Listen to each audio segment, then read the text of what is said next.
The sky was quiet that night, above the floating city of Laroth, and only the stars moved slowly like silver dust across a dark sea. The people of Laroth slept under magical lanterns that never went out, and above towers made of crystal and gold. No one saw the sky crack. No one saw the light fall until a sound like thunder broke the silence and a trail of fire split the clouds and something fell fast. From the heavens down below, near the river of stars, a young elf girl named Saria was gathering glowing lilies for her sick grandmother. She looked up as the fireball crashed into the river and sent steam rising high like smoke from a dragon's mouth.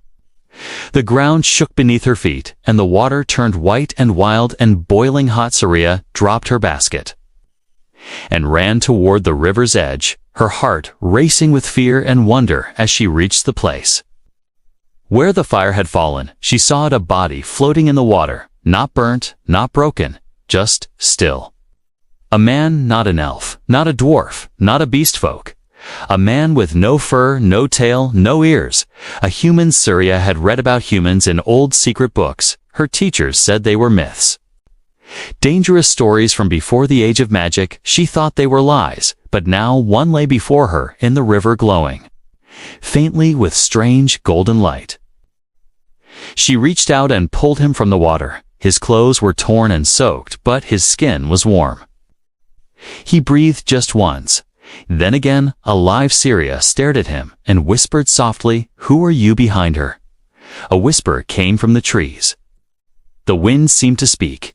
"He has come, the one who brings the end or a beginning." Terrified and amazed, Saria dragged the human back to the city guards, stopped her at the gates, ready to arrest her for bringing in a stranger.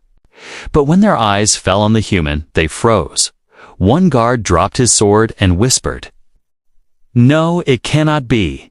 They took the human to the High Mage Tower under tight watch. Saria was ordered to return home and forget what she had seen, but she could not. She had touched him, and when she did, a small mark on her hand had glowed. A mark she never knew she had. Now it burned silently under her skin. Inside the Mage Tower, the Council of Elders gathered. The human was placed in a glowing circle of runes. He lay still breathing, but not waking. The oldest mage, Elvior, stared at the human with wide, pale eyes. He said nothing at first, then his voice broke like old stone. "If this is real, then the prophecy is not just a tale." The others argued. Some said he must be killed at once. Others said he must be studied. One whispered that they should worship him. But Elvior raised his staff and silenced them. "Bring the ancient scroll," he said. The one sealed since the War of Gods. A young scribe brought a locked metal box. Inside was a scroll older than the city itself. Elvior opened it slowly and began to read. His hands shook as he did. "A star shall fall, and a man shall rise, born of old blood, marked by the sky. He shall bring fire and truth, and the world shall break or be remade." The mages stood in silence. And below in the city, Saria looked up at the tower. The mark on her hand glowed again. She did not know what was coming, but she felt something inside her stir. As if a part of her had been waiting for this moment her whole life. And in the tower, the human opened his eyes. They were not brown or blue, they were gold. Like the sun, the wind outside the Mage Tower was still. But inside the walls, something ancient had awakened. The human lay on a bed of silver thread. His body calm, but his eyes open wide. He stared at the ceiling as glowing symbols floated above him. He said nothing, he remembered nothing. Not his name, not his home, only flashes. A burning sky, a woman crying, and a voice that whispered, "Wake up, High Mage." Lva stood at the edge of the chamber, his hands behind his back. He had seen many strange things in his long life, but never this, never a real human breathing inside the city of Laroth. He turned to the young scribe beside him and spoke softly. "Do not let the council know he has woken." Not yet. In the lower halls of the tower, the council of mages argued loud and wild. Some wanted the human destroyed before the old curse could rise again. Some wanted to chain him and use his blood for power. Some believed he was the inborn, a bringer of ruin. Others believed he was the child of light, the one who would lift the darkness. They shouted over each other, while the scroll on the stone table began to glow. In her small home near the east wall, Syria sat alone. She stared at her hand, where the mark still burned under her skin. She could not forget the human's face. Those golden eyes still shined in her thoughts. Her grandmother warned her, "You must stay away, child. Humans bring storms." And storms break everything, but Syria's heart would not listen. Far above in the sealed library, a shadow moved the library keeper, a creature made of ink, and starlight hovered over the forbidden books. He stopped before one, the Book of Broken Names. It opened without touch, pages flipped, and a name appeared, a name not spoken for 1,000 years. Written in fire, Rohan. Back in the chamber, the human sat up, his skin glowed faintly. His body felt heavy but alive. He stepped off the bed, and the runes faded. The guards outside did not see him walk out. He moved like mist, like memory. He climbed the spiral stairs to the top of the tower. Each step whispered to him, old voices, warnings, songs, cries. At the top, he found a round room with windows to the stars. The wind touched his face. He closed his eyes and heard it clearly now. Not the wind, a voice. "Do you remember what you were? What they took, what they feared?" He opened his eyes and saw a mirror, but the reflection was not his face. It was armor, a crown, a sword of fire, then a flash, a battle, a betrayal. He fell back, gasping, and the door burst open. Elvier entered alone. He looked at the human and spoke his name without knowing why. Rohan. The human stared. That word felt warm, like something lost being found. "You are not a myth." Elvior said, "You are history alive." Before more could be said, the tower shook. A loud roar came from below. A beast, no, a spell beast. A creature born of broken magic. It should not exist, but something had awakened. It guards, ran spells, fired cries, echoed through the tower, and the human Rohan stood still, then stepped forward without fear. He raised his hand. The creature stopped, eyes wide, and bowed its head. The mages who saw it dropped their staffs. "What is he?" one whispered. "Is he our doom or our only hope outside the city?" Bells rang, not warning bells, prophecy bells. Ringing after 1,000 years, and far away in a cave of crystal, a woman opened her eyes. She smiled and whispered, "He has returned, night returned to Leyrice." But peace did not. The sky held no stars, only clouds heavy with silence. And the people of the city whispered of the human who walked among them. They said he came from the river. With fire in his breath, they said the spell beast bowed to him without fight. They said the bells of prophecy rang because of his breath alone. And some said he was not a man at all. Something buried. In the Tower of Mages, High Mage Elvier stared at the broken chains on the human's. Door guards had locked Rohan inside with 3 magic seals, but the seals were gone. Not shattered, not burned, just gone. As if they had never existed, the scrolls had warned of such things: of the child who would not be held by stone or magic, of the king who had died without a grave, of the forgotten name that the wind still feared. Elvier turned and said one word: search. In the underground library, the shadows grew longer. The Book of Broken Names sat open, its pages turned on their own. Each name that passed burned away, until only one remained. Rohan. In the forest beyond the city, Syria waited. She had left her home, left her grandmother, left everything she knew, to follow the path that her heart would not forget. And she was not alone. Rohan stood near the water, his feet bare, his eyes watching the moon that refused to shine. He said nothing as Syria approached, but he knew she was there. "I should not exist," he said softly. Syria looked at him, confused. "You saved the city from that creature. The mages should thank you." He turned, his golden eyes were calm. "I did not save them. The creature listened to me because it remembered me. Because I created it." Syria stepped back. "That is not possible." He looked up at the sky. "A long time ago, before this city floated, before magic ruled all things, there was a kingdom, a human kingdom. We built machines and towers and dreams, but we also made monsters. One of those monsters is what bowed to me in the tower." Syria shook her head. "But that was thousands of years ago. That cannot be true. You are just a man." Rohan stepped forward. His voice was low but steady. I do not remember everything, but I remember enough. They tried to erase us, the elves, the mages, the council. They told the world that humans were gone. That we died in the Great Fire, but that is not the full truth. He pointed toward the city. They used our knowledge, our ruins, our blood to build their new world, but something was left behind me. Syria felt cold as the wind blew through the trees. Then why are you here now? Why now? Rohan looked at his hand. A mark glowed, the same mark that burned on Syria's skin. Because the seal is broken, because the stars have moved again. Because someone called me back. In the city, alarms began to sound. The tower bells rang, not with prophecy this time, but with warning. The council had found his trail. They were coming. Rohan turned to Syria. You do not have to follow me. The world I knew is gone. The truth I carry is dangerous. If they find me, they will end me. And anyone who stands with me. Syria looked at her hand. The mark was brighter now. It pulsed with every heartbeat. I will not run, she said. If you are the storm, then I will walk beside it.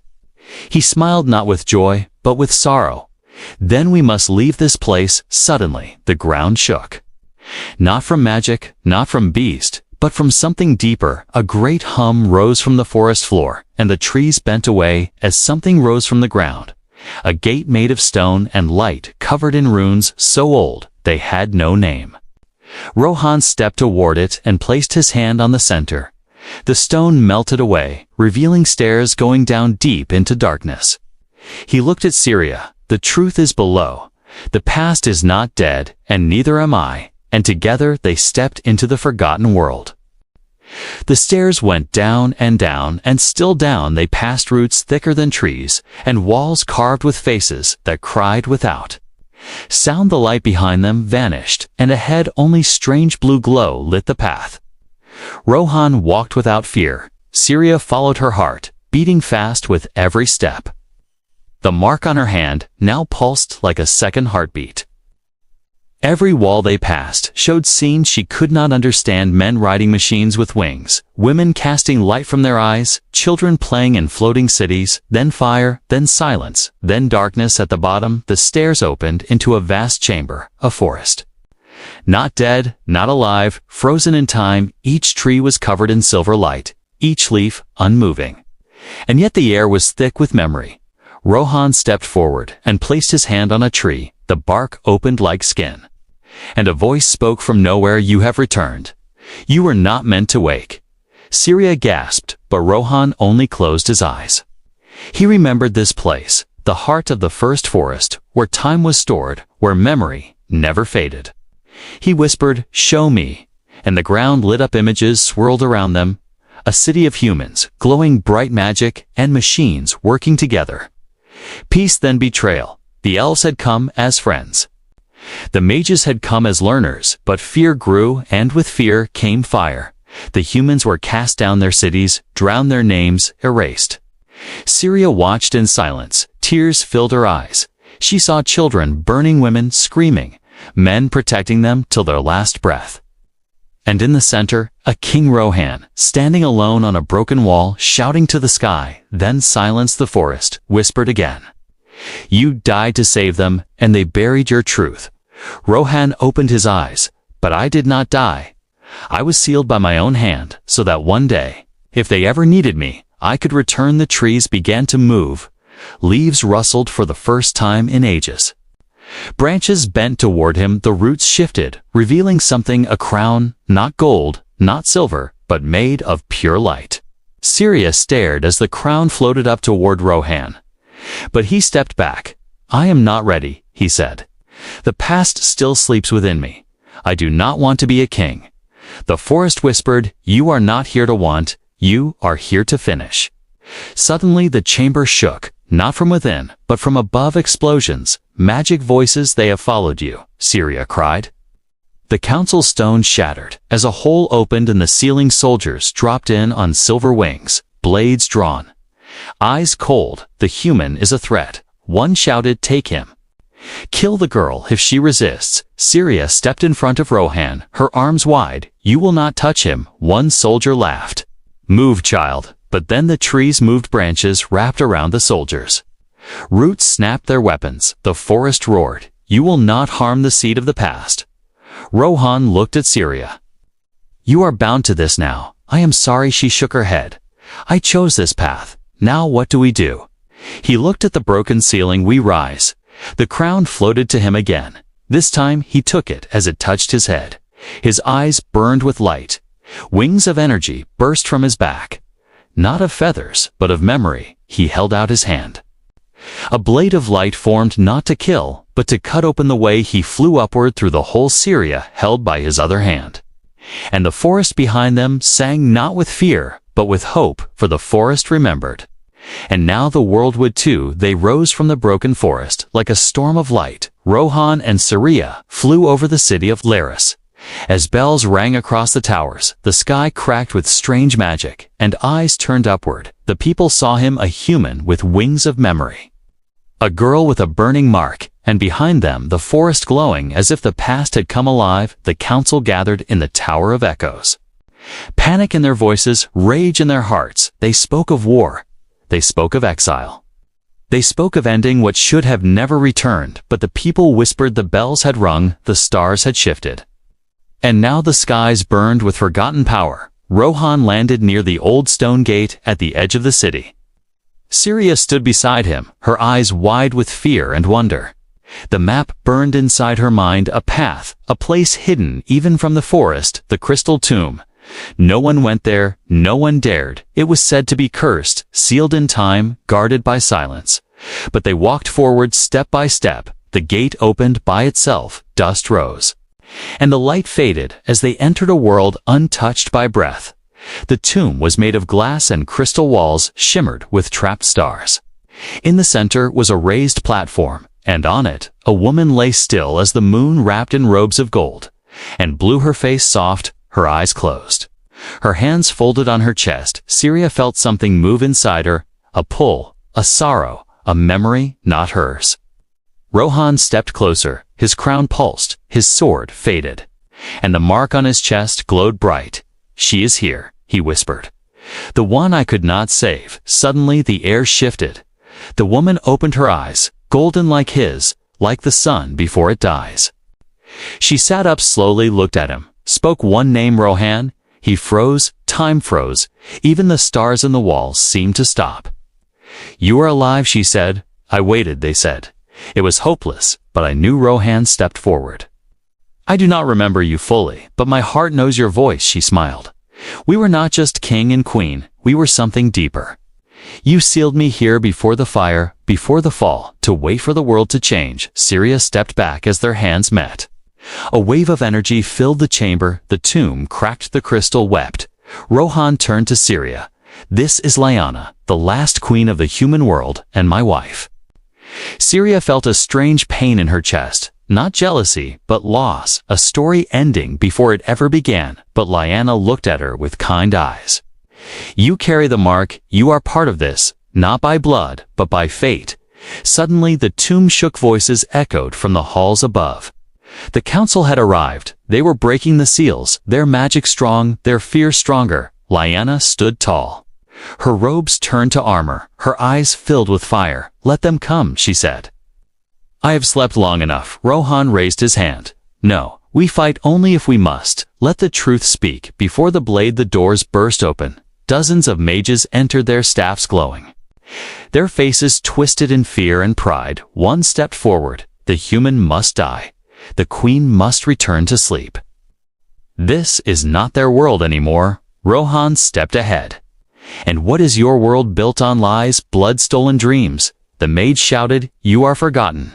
You are broken. You are past. Rohan raised his voice. Then why do the stars remember me?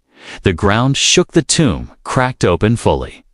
And the wind brought a sound, the voice of the forest, the bells of the city, and the cry of the sky itself. Lyanna stepped beside Rohan, her hand in his. Then let the past speak, and the walls of the tomb turned to light. The sky turned deep red.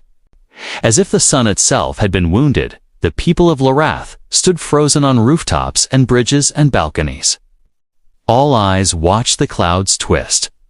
All hearts held still as the wind carried a sound not heard in 1,000 years. A horn, low and deep, and filled with sorrow and fire. It came from above. It came from the past. In the Tower of Echoes, the council panicked. Spells failed, crystals cracked, books burned without flame.